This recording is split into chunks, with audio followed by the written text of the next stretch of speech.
Is the inner power of the mind real? You're going about your day, interacting normally with friends when something happens.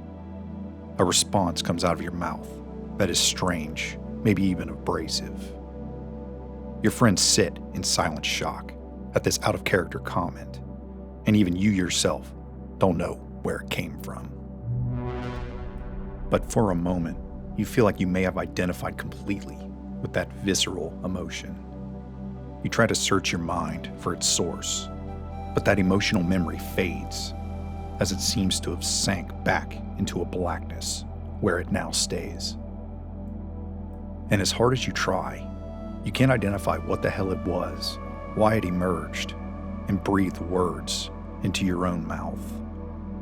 You may know that it was a part of you, yet something else. And it does not answer your commands. It does not placate to your perceived needs. It knows only the purposes of the deep and invisible. The symbols of the subconscious mind, like mirrors, labyrinths, the moon, and water, evoke a mystery of the internal cosmos within us. What lies beyond that barrier inside the shadows? Carl Jung even called the darkest part of our being the shadow in his analytical psychology, and it is deeply misunderstood. I had a short but fascinating conversation with a coworker a few years ago on the power of manifestation and the dangers of self-sabotage inherently in its methods. We started out in agreement about the spiritual nature of humans.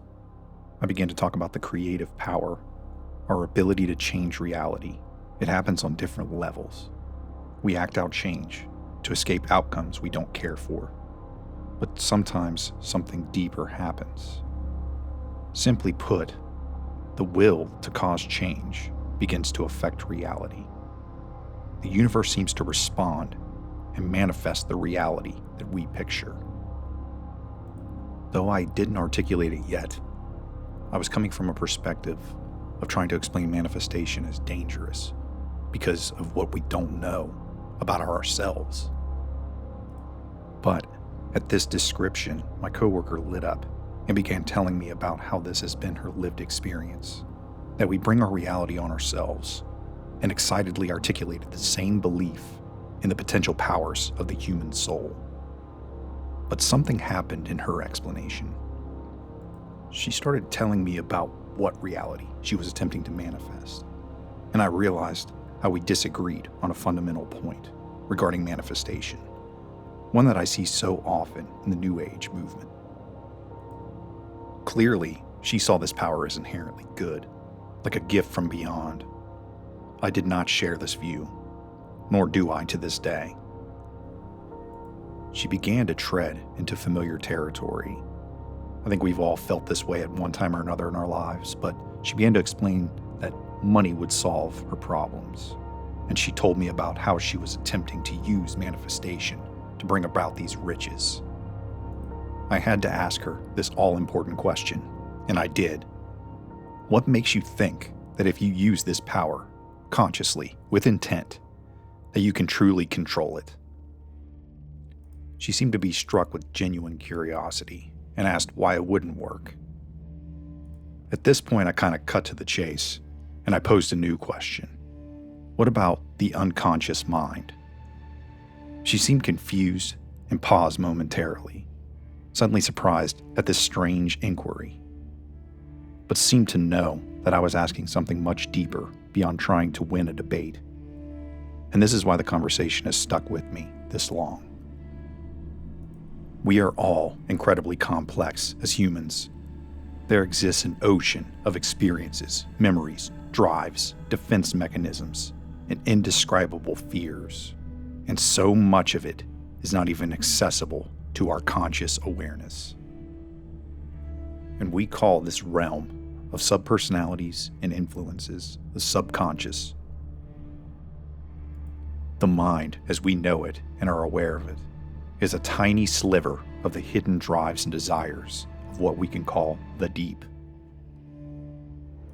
Even Sigmund Freud talked about a deep-seated desire that many of us have to actually return to inorganic matter. If you want to see my video on the Freudian death drive, click up here at the top right. But think about this for a second. Is it not arrogance to believe some magical system of manifestation will only obey or utilize the instruction of your persona? That tiny sliver of yourself that only exists on the surface. How do you know that some hidden impulse or emotion won't slip through? Broadcasting unintended outcomes and even disaster. Who claims to have complete knowledge and control over their minds? Most can't even explain the slightest change in temperament sometimes, let alone the overarching drives of their souls. This is not to say knowing yourself isn't possible. In fact, it's a noble pursuit, as difficult as it might be. For a man to conquer himself is the first and noblest of all victories.